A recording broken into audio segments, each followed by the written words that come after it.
Rockeyez would like to welcome Rod Usher, the other. Hey, man, what's up? Hey, I'm fine. How are you doing? Very good, very good. You're in Germany right now? Yeah, I'm in Germany. I'm sitting here having a beer, smoking a cigarette, and getting ready to go out to see a show. Who are you going to see?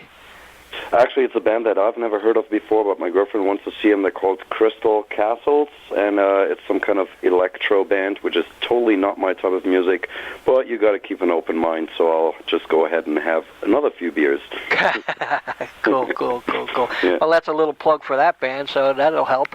Tell me a little bit about the other. Before the other, you were called the Ghouls in 1999. You were a cover Misfits band, and right. I guess that took off. And after that, what happened? Well, we played our first own song in 2002 when doing a Misfits cover show, and that went over really well. People really appreciated the song and just came up to us and said, "Why don't you write more material?" And we actually didn't think about that before, but when people started, pressing us for our own stuff, we just did it. Recorded demo tape.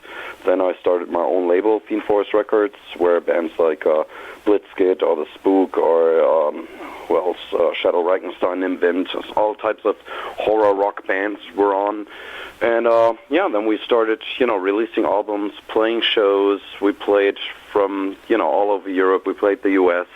Then we signed to SBV Records for the last couple of albums, and pretty much took one step after the other and progressed as a band and gained more listeners.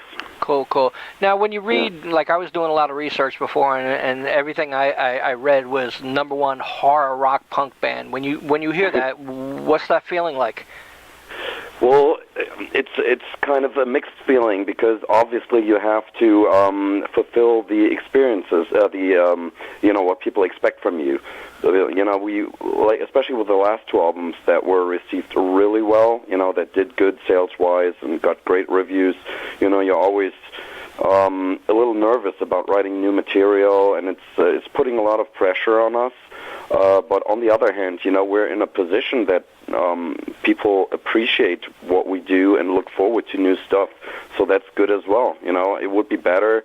It's better to hear we're Europe's #1 horror punk band or the world's #1 horror punk band, whatever people write, than, instead of they used to be a good band or something like that. Right? So we're happy with what's written about us because 90% of it's really positive, and the negative voices are only about they still sound like the Misfits or whatever, which we don't care much about as long as we have a lot of people who like us. In the end, it's our hobby, it's what we like to do, and we don't let ourselves be distracted from outside too much. Cool. Now, the first time you came to the United States to play some shows, what was that feeling like, and what were your expectations the very first time? Well, yeah, that's a good question because as a German band, your goal is always to play abroad and especially in the country of rock and roll, and that's America, And so we always wanted to come over to the U.S. as a band and play shows, and thanks to our buddies from the Resurrects and Blitzkid, we played a little tour with them on the West Coast.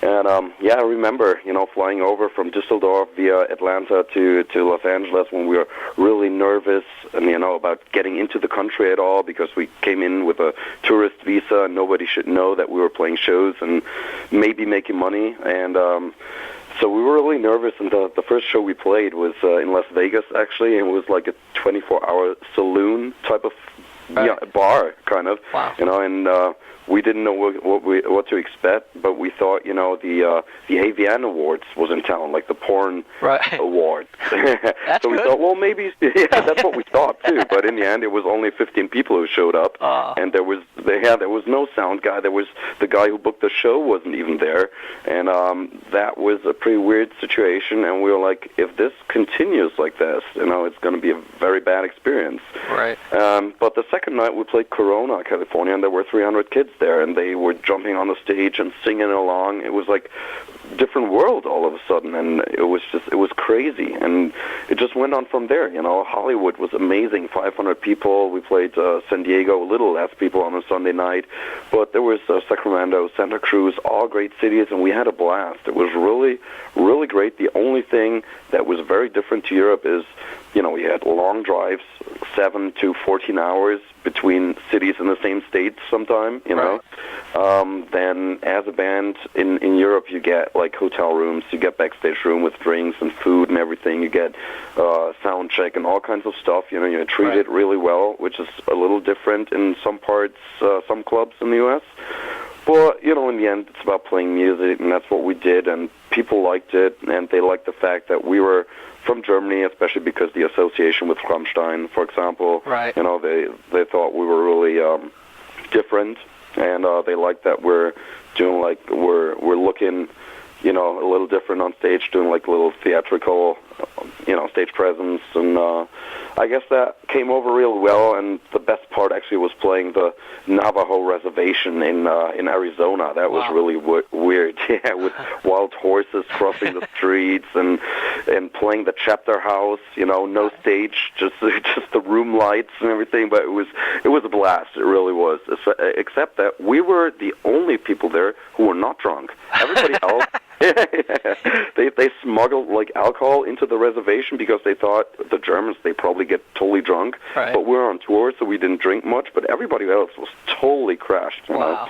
Cool. That was funny. Cool. Yeah. Well, we want to come back. It just never happened now because we always have shows and tours to play here. And every time we think, let's try another U.S. tour, something else happens over here. Right. Well, you had a chance to open for, the ultimate god, Alice Cooper. How was that?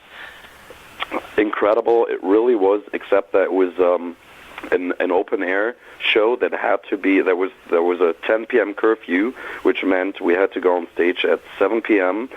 But, it was great to do it. There were thousands of people there, and Alice came into our dressing room, introduced himself, signed everything, took pictures with us. The whole band and crew watched our show. We got great feedback, and I would love to tour with Alice. Kiss and Alice Cooper are my absolute heroes. So there's one more band I have to work on, and that's Kiss, and then we can quit the band because we've done everything that we wanted. Cool. Now you have a new album out, The Devils You Know, and that also came out with a double LP and like a little package and stuff. But you have it sold out. But is it still available anywhere? No, it's there's some shops that still carry it. I think it actually never came over to the U.S. except as an import. Right. We only did 500 copies, and those were sold out in a few weeks anyway. We had a package with a comic book, and that was in German only. So that was probably one reason why it didn't really go outside of Germany, really. Right. But they were sold in no time anyway. So yeah, I guess you can say it's a little collector's item now. Cool. Is image a big part of your stage presence? Totally, because like I said, I'm a huge Kiss and Alice Cooper fan, and that was our school. That's right. what we looked at, what we wanted to do.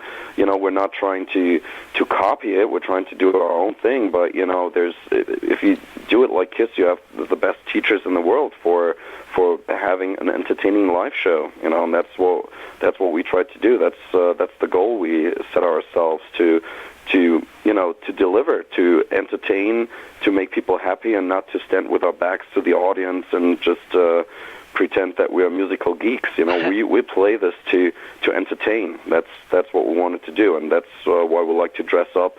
That's we have. Like I said, we have large candles on stage. We have like church windows on stage. Our drummer, passes out eyeballs and like bloody liquid and puts them into people's mouths and all kinds of stuff. We wish we could do more, but obviously we're still a small band with not much of a budget. Right. Well, right now, more money flows into the band. You feel with more money you could achieve really a goal that you were hoping for? Well, it sounds like more money, but in the end, everything, the bigger you get, things become more costly. You need to print more shirts, the production is more expensive. We like to travel in a little bigger bus nowadays, instead of like all cramped into a van. Sometimes when we go on tour, we take a nightliner, and that takes a lot of money itself. And to get a really bigger show, we would have to spend way more money. So it's only like little parts, some lights here and there, some little gimmicks, but it's not like we can do like a huge show with levitating platforms or whatever. Cool. When a person comes up to you and asks for your autograph, what's that feeling like? Actually, it makes me really happy because it means that we reach people, that we're important enough to people that they want to have your autograph. Because you and I would probably not get anybody's autograph. Right. Only if that's something that means something to you. And it's more and more people ask for autographs and photos. So it looks like we're doing something right. It's like appreciation. That's why we do it. We don't earn money from it. Appreciation is all we got. Cool. As a young kid, when you were a little boy, was there anything hiding underneath your bed? Well, it depends on the age you're talking about. Well, okay, whatever age. Was there anything ever under there that you were nervous or scared about and to look? That's what you mean. Okay, well, because I was just going to say from 12 on, it was probably Playboy magazine. Yeah. I think that's every kid's underneath the bed. Yeah. But before, I have to think, I just remember, like, one thing in particular. That was when I was 9 years old, and I was reading The Shining by Stephen King, and I was reading, like, well into the night. And then when I put the book apart and turned the lights out, I was scared as shit because the house was creaking. My parents were out that night, and I just thought there was some kind of boogeyman in the house. Right. And still, to this day, I have like a vivid fantasy, like when going through the woods or something, I'm still scared, and I'm not afraid of admitting that I can be easily scared.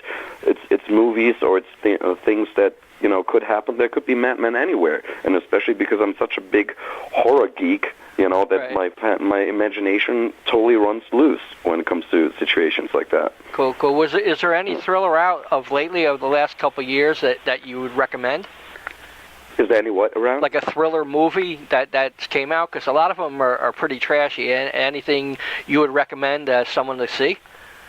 Oh, I've seen so many movies. I mean, that's all we do. Like on the tour bus, that's what we do all the time. Like every trip we take, we watch like 4 movies or something. Right. I remember, I recently watched all the Paranormal Activity movies, right. in one row, which I really like them, especially because they give you scares without showing much.